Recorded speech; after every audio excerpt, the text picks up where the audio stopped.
The commonly understood opposite of truth is falsehood, which, correspondingly, can also take on a logical, factual, or ethical meaning. The concept of truth is discussed and debated in several contexts, including philosophy and religion. Many human activities depend upon the concept, where its nature as a concept is assumed rather than being a subject of discussion. These include most, but not all, of the sciences, law, and everyday life.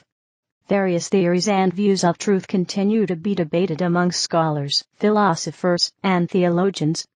Language and words are a means by which humans convey information to one another, and the method used to determine what is a truth is termed a criterion of truth. There are differing claims on such questions as what constitutes truth, what things are truth-bearers capable of being true or false, how to define and identify truth, the roles that faith-based and empirically based knowledge play, and whether truth is subjective or objective, relative or absolute. Mathematics, which comes from the Greek mathma, that which is learned, is essentially about how we can make true statements in abstract systems, build bodies of knowledge, true belief in them, and thus truth is a central concern, examined concept in it. The English word truth is derived from Old English tryw, tryw, Middle English trui, cognate to Old High German triawita, Old Norse trig. Like troth, it is a th nominalization of the adjective true, Old English real. The English word true is from Old English, West Saxon, ge, triu, triau, cognate to Old Saxon, gi, triuic, Old High German, ga, triu, Modern German true faithful Old Norse trigr, Gothic trigwas, all from a Proto-Germanic start true, having good faith perhaps ultimately from Pistardru, tree on the notion of steadfast, as anokiji, Sanskrit rutri. Old Norse tru, faith, word of honor, religious faith, belief. Archaic English troth, loyalty, honesty, good faith. Compare true. Thus, truth involves both the quality of faithfulness, fidelity, loyalty, sincerity, veracity, and that of agreement with fact or reality in Anglo-Saxon expressed by modern English sooth. All Germanic languages besides English have introduced a terminological distinction between truth fidelity and truth factuality. To express factuality, North Germanic opted for nouns derived from sana to assert, affirm, while Continental West Germanic, German, and Dutch opted for continuations of wara, faith, trust, pact, cognate to Slavic vera, religious, faith, but influenced by Latin verus. Romance languages use terms following the Latin veritas, while the Greek aletheia, Russian pravda, and Serbian istina have separate etymological origins.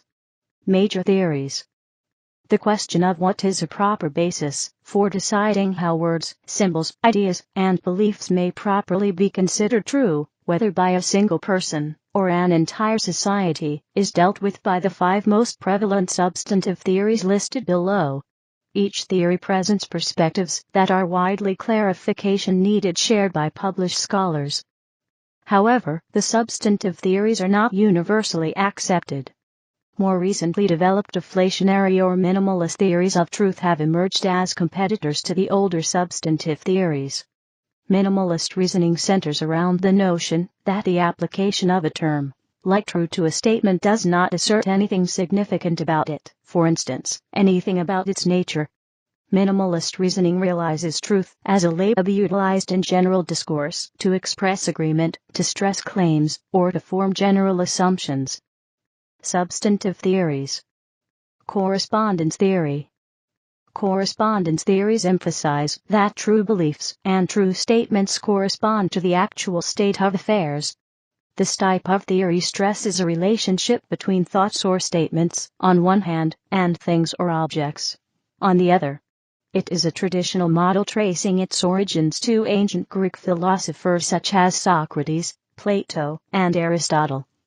This class of theories holds that the truth or the falsity of a representation is determined in principle entirely by how it relates to things, by whether it accurately describes those things.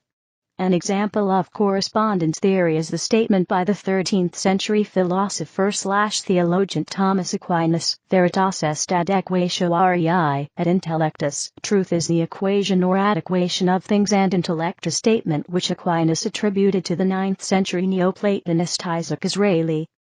Aquinas also restated the theory as, a judgment is said to be true when it conforms to the external reality. Correspondence theory centers heavily around the assumption that truth is a matter of accurately copying what is known as objective reality, and then representing it in thoughts, words, and other symbols. Many modern theorists have stated that this ideal cannot be achieved without analyzing additional factors. For example, language plays a role in that all languages have words to represent concepts that are virtually undefined in other languages. The German word Zeitgeist is one such example. One who speaks or understands the language may know what it means, but any translation of the word apparently fails to accurately capture its full meaning. This is a problem with many abstract words, especially those derived in agglutinative languages. Thus, some words add an additional parameter to the construction of an accurate truth predicate. Among the philosophers who grappled with this problem is Alfred Tarski, whose semantic theory is summarized further below in this article.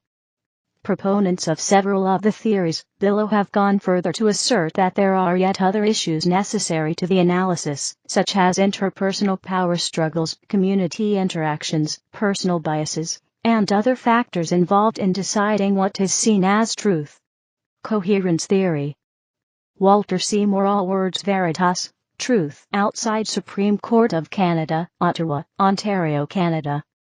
For coherence theories in general, truth requires a proper fit of elements within a whole system. Very often, though, coherence is taken to imply something more than simple logical consistency. Often there is a demand that the propositions in a coherent system lend mutual inferential support to each other. So, for example, the completeness and comprehensiveness of the underlying set of concepts is a critical factor in judging the validity and usefulness of a coherent system.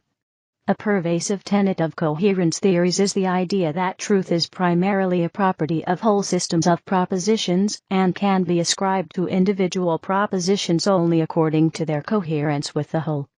Among the assortment of perspectives commonly regarded as coherence theory, theorists differ on the question of whether coherence entails many possible true systems of thought, or only a single absolute system. Some variants of coherence theory are claimed to describe the essential and intrinsic properties of formal systems in logic and mathematics. However, formal reasoners are content to contemplate axiomatically independent, and sometimes mutually contradictory systems side by side, for example, the various alternative geometries. On the whole, coherence theories have been rejected for lacking justification in their application to other areas of truth, especially with respect to assertions about the natural world, empirical data in general, assertions about practical matters of psychology and society, especially when used without support from the other major theories of truth. Coherence theories distinguish the thought of rationalist philosophers, particularly of Spinoza, Leibniz, and G.W.F. Hegel, along with the British philosopher F.H. Bradley. They have found a resurgence also among several proponents of logical positivism, notably Otto Neurath and Karl Hempel. Constructivist theory. Social constructivism holds that truth is constructed by social processes, is historically and culturally specific, and that it is in part shaped through the power struggles within a community. Constructivism views all of our knowledge as constructed because it does not reflect any external transcendent realities, as a pure correspondence theory might hold. Rather, perceptions of truth are viewed as contingent on convention, human perception, and social experience. It is believed by constructivists that representations of physical and biological reality, including race, sexuality, and gender, are socially constructed. Giambattista Vico was among the first to claim that history and culture were man-made. Vico's epistemological orientation gathers the most diverse rays and unfolds in one axiom: verum ipsum factum, truth itself is constructed. Hegel and Marx were among the other early proponents of the premise that truth is, or can be, socially constructed. Marx, like many critical theorists who followed, did not reject the existence of objective truth, but rather distinguished between true knowledge and knowledge that has been distorted through power or ideology. For Marx, scientific and true knowledge is in accordance with the dialectical understanding of history, and ideological knowledge is an epiphenomenal expression of the relation of material forces in a given economic arrangement. Consensus theory. Consensus theory holds that truth is whatever is agreed upon, or in some versions, might come to be agreed upon, by some specified group. Such a group might include all human beings, or a subset thereof consisting of more than one person. Among the current advocates of consensus theory, as a useful accounting of the concept of truth, is the philosopher Jürgen Habermas. Habermas maintains that truth is what would be agreed upon in an ideal speech situation. Among the current strong critics of consensus theory is the philosopher Nicholas Rescher. Pragmatic theory. The three most influential forms of the pragmatic theory of truth were introduced around the turn of the 20th century by Charles Sanders Peirce, William James, and John Dewey. Although there are wide differences in viewpoint among these and other proponents of pragmatic theory, they hold in common that truth is verified and confirmed by the results of putting one's concepts into practice.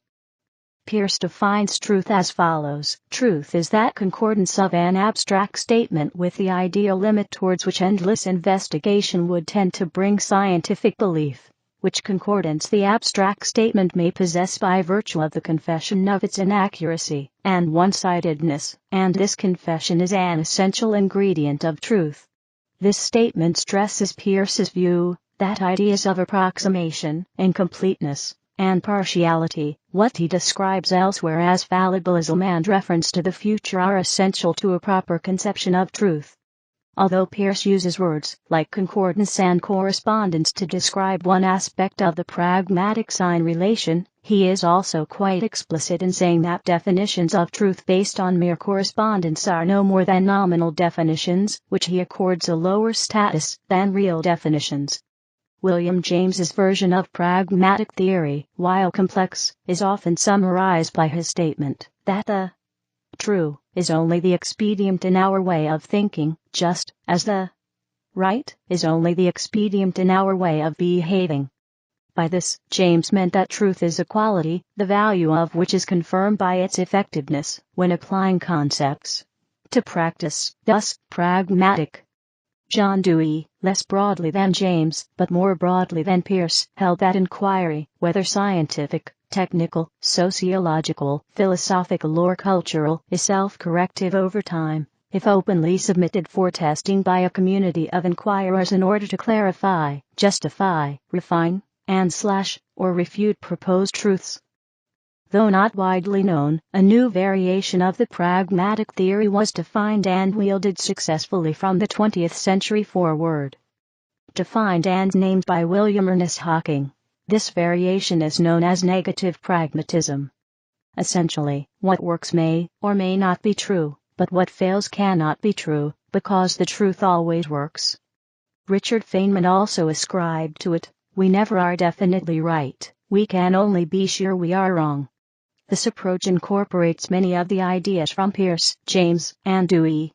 For Peirce, the idea of endless investigation would tend to bring about scientific belief, fits negative pragmatism, in that negative pragmatists would never stop testing. As Feynman noted, an idea or theory could never be proved right, because tomorrow's experiment might succeed in proving wrong what you thought was right. Similarly, James and Dewey's ideas also ascribe truth to repeated testing, which is self-corrective over time. Pragmatism and negative pragmatism are also closely aligned with the coherence theory of truth, in that any testing should not be isolated, but rather incorporate knowledge from all human endeavors and experience. The universe is a whole and integrated system, and testing should acknowledge and account for its diversity. As Feynman said, if it disagrees with experiment, it is wrong. Minimalist, deflationary theories. Modern developments in the field of philosophy, starting with the relatively modern notion that a theory being old does not necessarily imply that it is completely flawless, have resulted in the rise of a new thesis, that the term truth does not denote a real property of sentences or propositions. This thesis is in part a response to the common use of truth predicates, e.g., that some particular thing is true, which was particularly prevalent in philosophical discourse on truth in the first half of the 20th century. From this point of view, to assert that 2 plus 2 equals 4 is true is logically equivalent to asserting that 2 plus 2 equals 4, and the phrase is true is completely dispensable in this and every other context. In common parlance, truth predicates are not commonly heard, and it would be interpreted as an unusual occurrence for someone to utilize a truth predicate in an everyday conversation when asserting that something is true. Newer perspectives that take this discrepancy into account and work with sentence structures that are actually employed in common discourse can be broadly described as deflationary theories of truth, since they attempt to deflate the presumed importance of the words true or truth. As disquotational theories, to draw attention to the disappearance of the quotation marks in cases like the above example, or as minimalist theories of truth. Whichever term is used, deflationary theories can be said to hold in common that he predicate, true, is an expressive convenience, not the name of a property requiring deep analysis. Once we have identified the truth predicate's formal features and utility, deflationists argue, we have said all there is to be said about truth. Among the theoretical concerns of these views is to explain away those special cases where it does appear that the concept of truth has peculiar and interesting properties. See, e.g., semantic paradoxes, and below. In addition to highlighting such formal aspects of the predicate is true, some deflationists point out that the concept enables us to express things that might otherwise require infinitely long sentences. For example, one cannot express confidence in Michael's accuracy by asserting the endless sentence. Michael says, "Snow is white, and snow is white," or he says, "Roses are red, and roses are red," or he says, etc. This assertion can also be succinctly expressed by saying, what Michael says is true.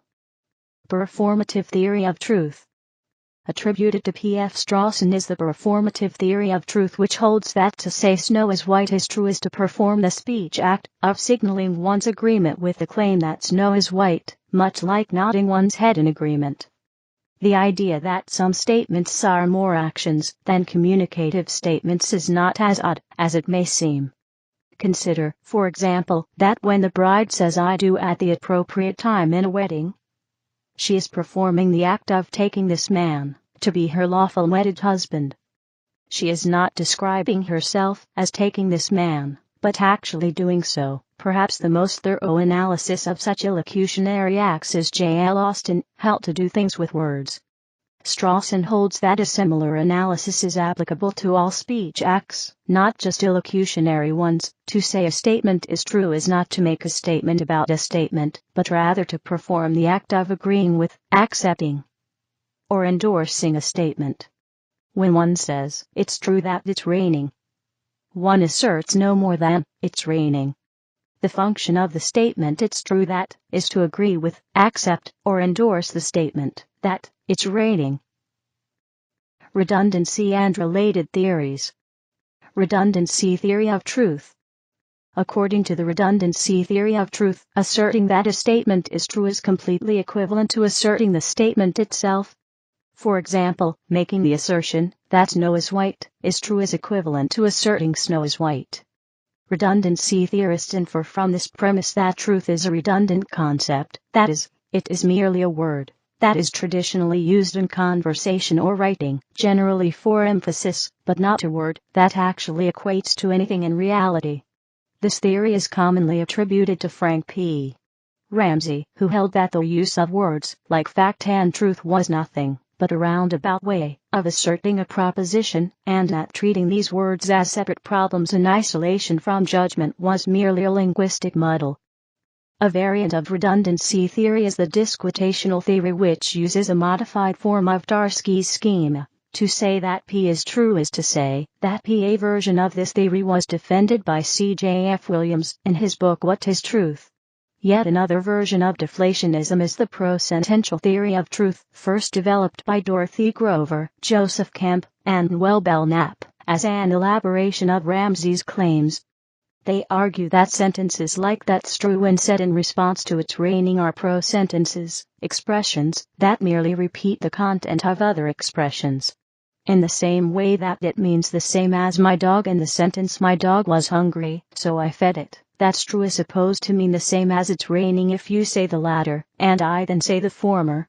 These variations do not necessarily follow Ramsey in asserting that truth is not a property, but rather can be understood to say that, for instance, the assertion P may well involve a substantial truth, and the theorists in this case are minimizing only the redundancy or pro-sentence involved in the statement, such as "that's true." Deflationary principles do not apply to representations that are not analogous to sentences, and also do not apply to many other things that are commonly judged to be true, or otherwise. Consider the analogy between the sentence "Snow is white" and the character named Snow White, both of which can be true in some sense.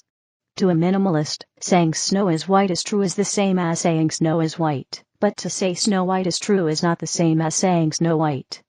Pluralist theories.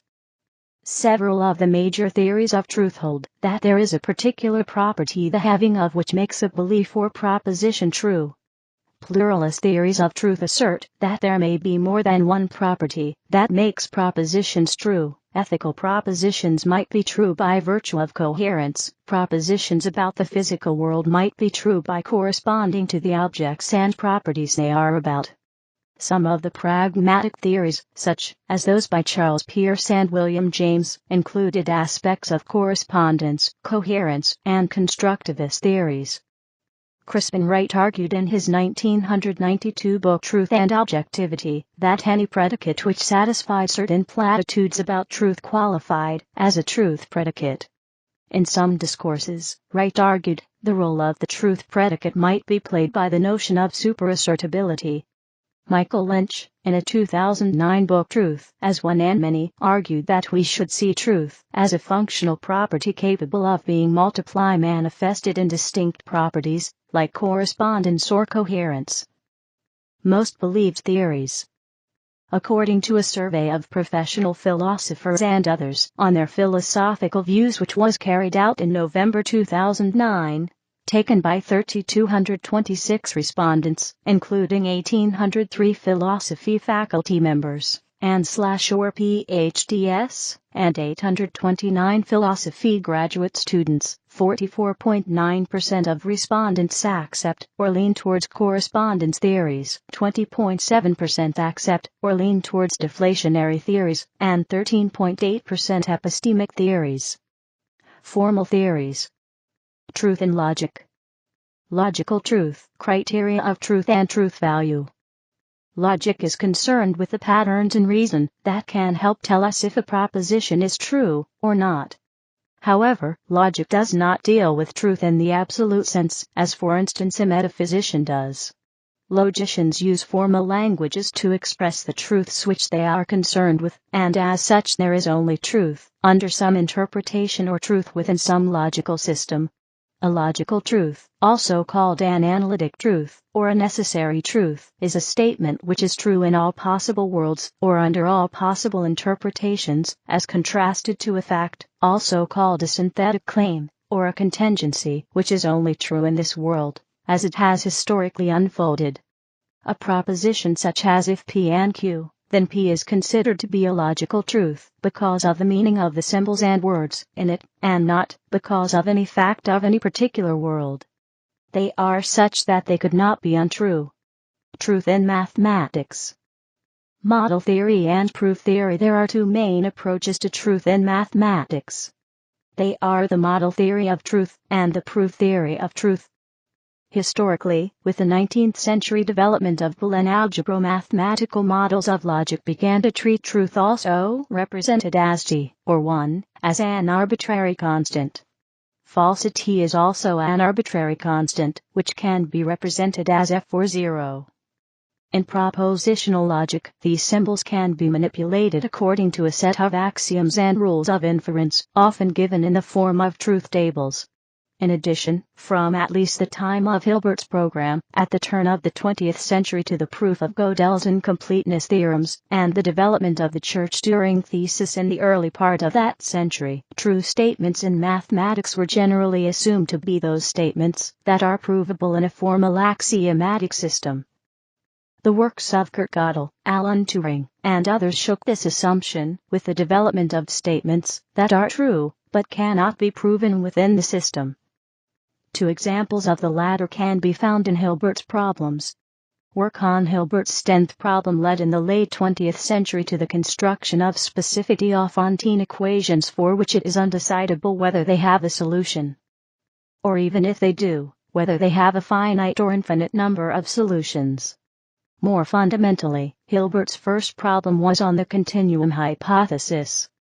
Gödel and Paul Cohen showed that this hypothesis cannot be proved or disproved using the standard axioms of set theory. In the view of some, then, it is equally reasonable to take either the continuum hypothesis or its negation as a new axiom. Semantic theory of truth. Semantic theory of truth. The semantic theory of truth has as its general case for a given language. P is true if and only if P, where P refers to the sentence's name, and P is just the sentence itself. Logician and philosopher Alfred Tarski developed the theory for formal languages, such as formal logic. Here he restricted it in this way: no language could contain its own truth predicate, that is, the expression is true could only apply to sentences in some other language. The latter he called an object language, the language being talked about. It may, in turn, have a truth predicate that can be applied to sentences in still another language. The reason for his restriction was that languages that contain their own truth predicate will contain paradoxical sentences such as, "this sentence is not true." As a result, Tarski held that the semantic theory could not be applied to any natural language, such as English, because they contain their own truth predicates. Donald Davidson used it as the foundation of his truth-conditional semantics, and linked it to radical interpretation in a form of coherentism. Bertrand Russell is credited with noticing the existence of such paradoxes even in the best symbolic formations of mathematics in his day, in particular the paradox that came to be named after him, Russell's paradox. Russell and Whitehead attempted to solve these problems in Principia Mathematica by putting statements into a hierarchy of types, wherein a statement cannot refer to itself, but only to statements lower in the hierarchy. This in turn led to new orders of difficulty regarding the precise natures of types, and the structures of conceptually possible type systems that have yet to be resolved to this day. Kripke's theory of truth. Saul Kripke contends that a natural language can in fact contain its own truth predicate without giving rise to contradiction. He showed how to construct one, as follows. Begin with a subset of sentences of a natural language that contains no occurrences of the expression is true or is false. So the barn is big is included in the subset, but not the barn is big is true nor problematic sentences such as this sentence is false.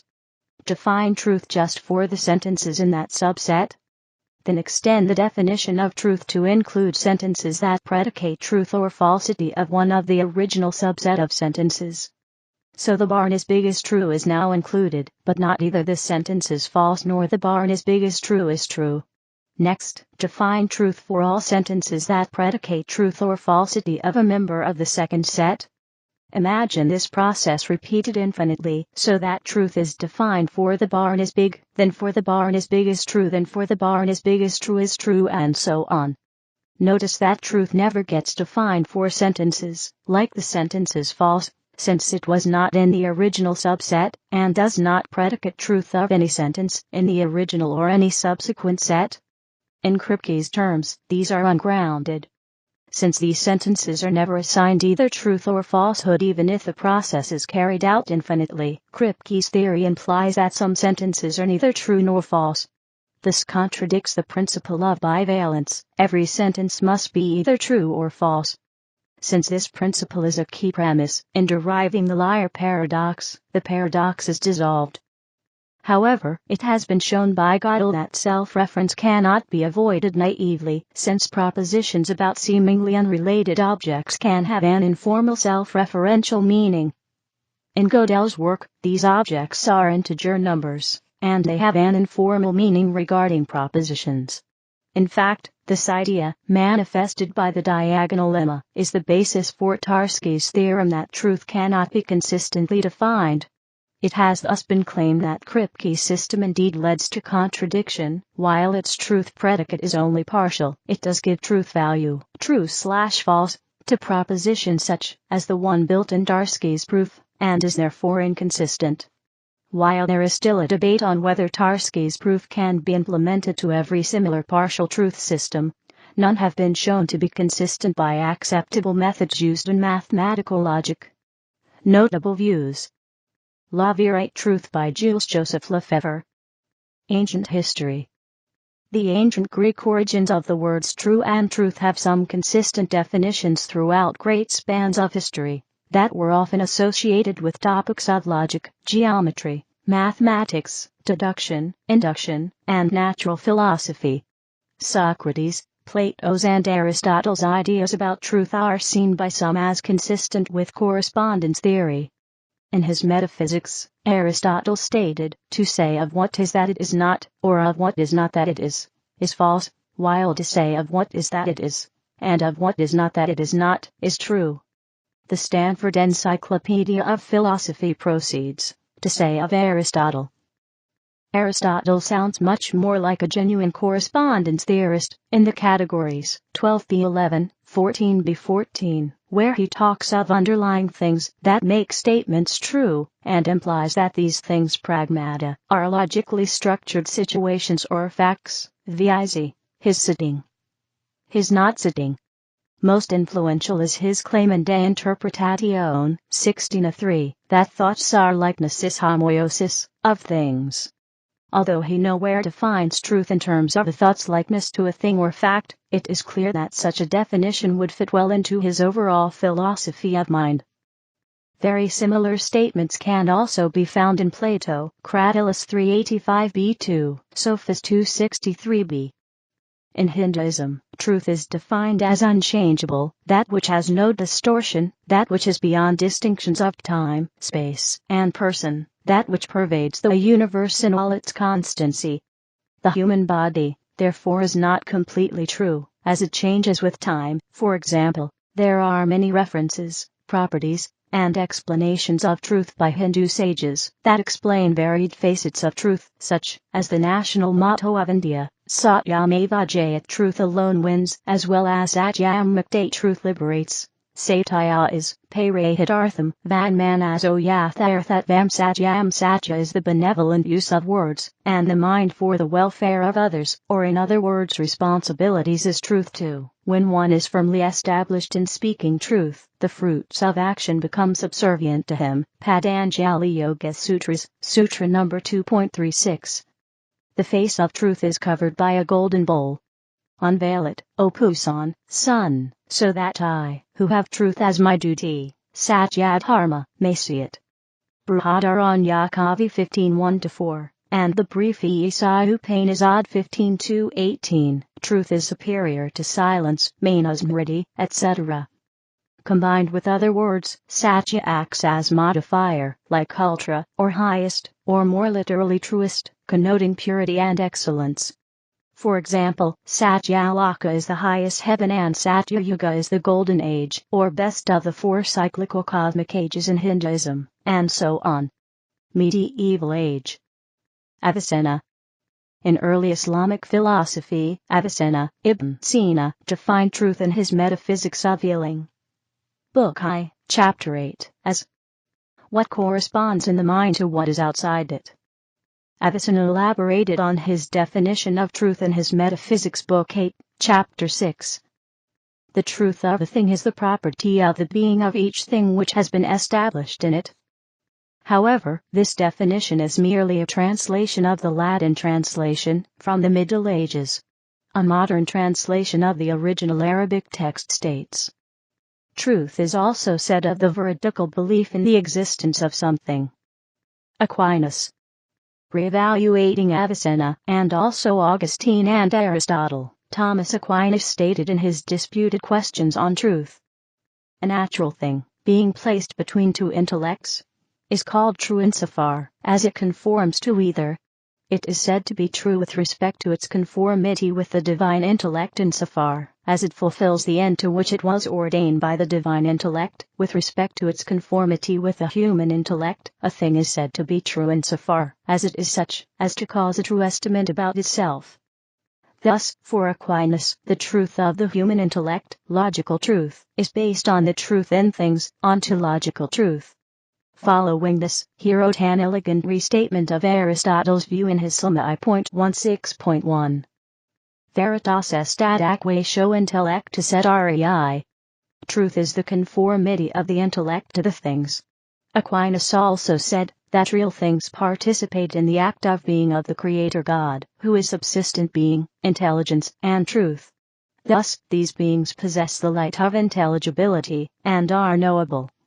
These things, beings, reality, are the foundation of the truth that is found in the human mind when it acquires knowledge of things, first through the senses, then through the understanding, and the judgment done by reason.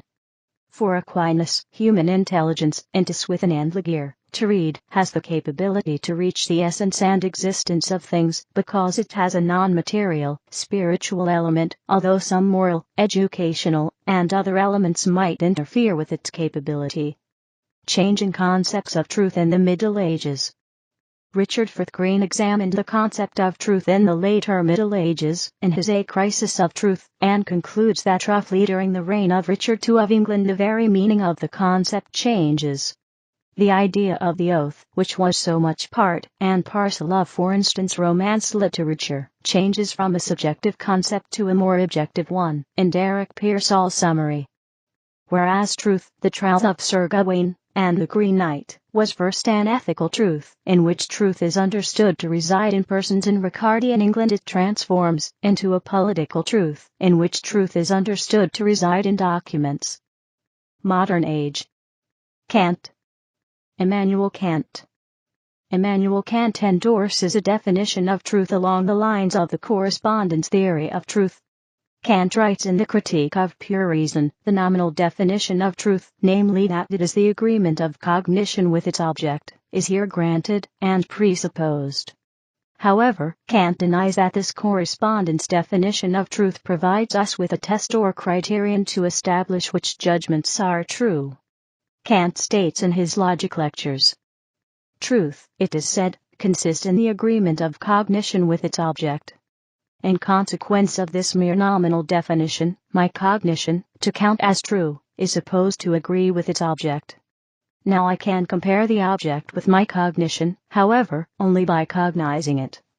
Hence my cognition is supposed to confirm itself, which is far short of being sufficient for truth. For since the object is outside me, the cognition in me, all I can ever pass judgment on is whether my cognition of the object agrees with my cognition of the object. The ancients called such a circle in explanation a dialeilon. And actually the logicians were always reproached with this mistake by the skeptics, who observed that with this definition of truth it is just as when someone makes a statement before a court, and in doing so appeals to a witness with whom no one is acquainted, but who wants to establish his credibility by maintaining that the one who called him as witness is an honest man. The accusation was grounded, too. Only the solution of the indicated problem is impossible without qualification, and for every man. This passage makes use of his distinction between nominal and real definitions. A nominal definition explains the meaning of a linguistic expression. A real definition describes the essence of certain objects, and enables us to determine whether any given item falls within the definition. Kant holds that the definition of truth is merely nominal, and, therefore, we cannot employ it to establish which judgments are true. According to Kant, the ancient skeptics were critical of the logicians for holding that, by means of a merely nominal definition of truth, they can establish which judgments are true. They were trying to do something that is impossible without qualification, and for every man. Hegel. George Hegel distanced his philosophy from psychology by presenting truth as being an external self-moving object instead of being related to inner, subjective thoughts. Hegel's truth is analogous to the mechanics of the material body in motion, under the influence of its own inner force. Truth is its own self-movement within itself. Teleological truth moves itself in the three-step form of dialectical triplicity toward the final goal of perfect, final, absolute truth. According to Hegel, the progression of philosophical truth is a resolution of past oppositions into increasingly more accurate approximations of absolute truth. Calebals use the terms thesis, antithesis, and synthesis to describe Hegel's dialectical triplicity.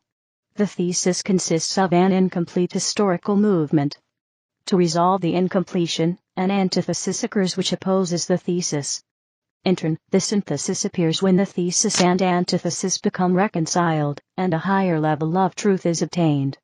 The synthesis thereby becomes a thesis, which will again necessitate an antithesis, requiring a new synthesis, until a final state is reached, as the result of reason's historical movement. History is the absolute spirit moving toward a goal. This historical progression will finally conclude itself when the absolute spirit understands its own infinite self at the very end of history. Absolute spirit will then be the complete expression of an infinite God. Schopenhauer. For Arthur Schopenhauer, a judgment is a combination or separation of two or more concepts. If a judgment is to be an expression of knowledge, it must have a sufficient reason or ground by which the judgment could be called true. Truth is the reference of a judgment to something different from itself which is its sufficient reason, ground.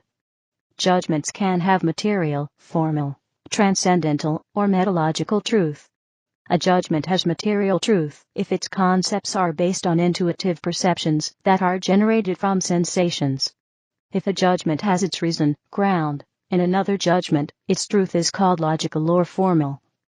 If a judgment of, for example, pure mathematics, or pure science, is based on the forms, space, time, causality, of intuitive, empirical knowledge, then the judgment has transcendental truth. Kierkegaard. When Søren Kierkegaard, as his character Johannes Climacus, ends his writings, my thesis was, subjectivity, heartfelt as the truth. He does not advocate for subjectivism in its extreme form, the theory that something is true simply because one believes it to be so, but rather that the objective approach to matters of personal truth cannot shed any light upon that which is most essential to a person's life. Objective truths are concerned with the facts of a person's being, while subjective truths are concerned with a person's way of being. Kierkegaard agrees that objective truths for the study of subjects, like mathematics, science, and history, are relevant and necessary, but argues that objective truths do not shed any light on a person's inner relationship to existence. At best, these truths can only provide a severely narrowed perspective that has little to do with one's actual experience of life. While objective truths are final and static, subjective truths are continuing and dynamic. The truth of one's existence is a living, inward, and subjective experience that is always in the process of becoming. The values, morals, and spiritual approaches a person adopts, while not denying the existence of objective truths of those beliefs, can only become truly known when they have been inwardly appropriated through subjective experience. Thus, Kierkegaard criticizes all systematic philosophies which attempt to know life, or the truth of existence via theories and objective knowledge about reality. As Kierkegaard claims, human truth is something that is continually occurring, and a human being cannot find truth separate from the subjective experience of one's own existing, defined by the values and fundamental lessons that consist of one's way of life. Nietzsche. Friedrich Nietzsche believed the search for truth, or the will to truth, was a consequence of the will to power of philosophers. He thought that truth should be used as long as it promoted life and the will to power, and he thought untruth was better than truth if it had this life enhancement as a consequence. As he wrote in Beyond Good and Evil, the falseness of a judgment is to us not necessarily an objection to a judgment, the question is to what extent it is life-advancing, life-preserving, species-preserving, perhaps even species-breeding. Aphorism 4. He proposed the will to power as a truth only because, according to him, it was the most life-affirming and sincere perspective one could have. Robert Wicks discusses Nietzsche's basic view of truth as follows. Some scholars regard Nietzsche's 1873 unpublished essay, On Truth and Lies, in a non-moral sense über Wahrheit und die Illusion Moraliscensen, as a keystone in his thought. In this essay, Nietzsche rejects the idea of universal constants, and claims that what we call truth is only a mobile army of metaphors, metonyms, and anthropomorphisms. His view at this time is that arbitrariness completely prevails within human experience. Concepts originate via the very artistic transference of nerve stimuli into images. Truth is nothing more than the invention of fixed conventions, for merely practical purposes, especially those of repose, security, and consistence. Whitehead. Alfred North Whitehead, a British mathematician who became an American philosopher, said, "There are no whole truths, all truths are half-truths. It is trying to treat them as whole truths that plays the devil." The logical progression or connection of this line of thought is to conclude that truth can lie, since half-truths are deceptive, and may lead to a false conclusion. Nishida. According to Kotaro Nishida, knowledge of things in the world begins with the differentiation of unitary consciousness into knower and known and ends with self and things becoming one again. Such unification takes form not only in knowing, but in the valuing of truth that directs knowing, the willing that directs action, and the feeling or emotive reach that directs sensing.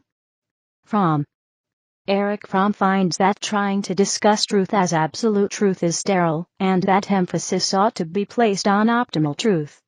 He considers truth as stemming from the survival imperative of grasping one's environment physically and intellectually, whereby young children instinctively seek truth so as to orient themselves in a strange and powerful world.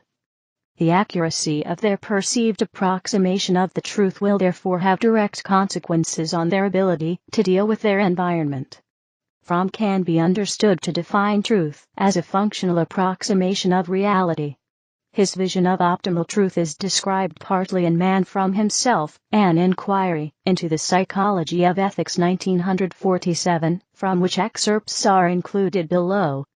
The dichotomy between absolute equals perfect and relative equals imperfect has been superseded in all fields of scientific thought, where it is generally recognized that there is no absolute truth, but nevertheless that there are objectively valid laws and principles.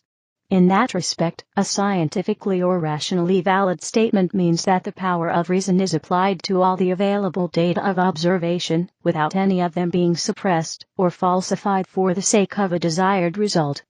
The history of science is a history of inadequate and incomplete statements, and every new insight makes possible the recognition of the inadequacies of previous propositions, and offers a springboard for creating a more adequate formulation. As a result, the history of thought is the history of an ever-increasing approximation to the truth. Scientific knowledge is not absolute but optimal. It contains the optimum of truth attainable in a given historical period. Fromm furthermore notes that different cultures have emphasized various aspects of the truth, and that increasing interaction between cultures allows for these aspects to reconcile and integrate, increasing further the approximation to the truth. Foucault. Quod est veritas? Christ and Pilate, by Nicolai Ge. Truth, says Michel Foucault, is problematic when any attempt is made to see truth as an objective quality. He prefers not to use the term truth itself but regimes of truth. In his historical investigations he found truth to be something that was itself a part of, or embedded within, a given power structure. Thus Foucault's view shares much in common with the concepts of Nietzsche. Truth for Foucault is also something that shifts through various episteme throughout history. Baudrillard. Jean Baudrillard considered truth to be a largely simulated, that is pretending to have something, as opposed to dissimulation, pretending to not have something.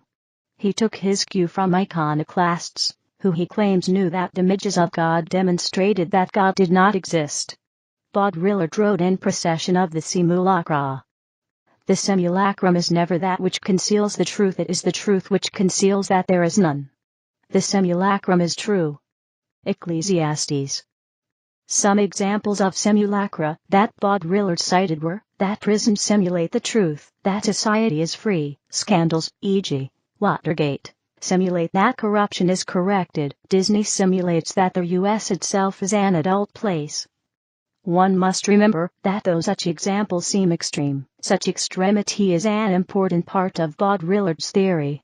For a less extreme example, consider how movies usually end with the bad being punished, humiliated, or otherwise failing, thus affirming for viewers the concept that the good end happily and the bad unhappily, a narrative which implies that the status quo and established power structures are largely illegitimate. In medicine and psychiatry, there is controversy as to the truth value of a proposition made in bad faith self-deception, such as when a hypochondriac has a complaint with no physical symptom. In religion, omniscience. In a religious context, perfect knowledge of all truth about all things, omniscience, is regarded by some religions, particularly Buddhism, and the Abrahamic religions, Christianity, Islam, and Judaism, as an attribute of a divine being.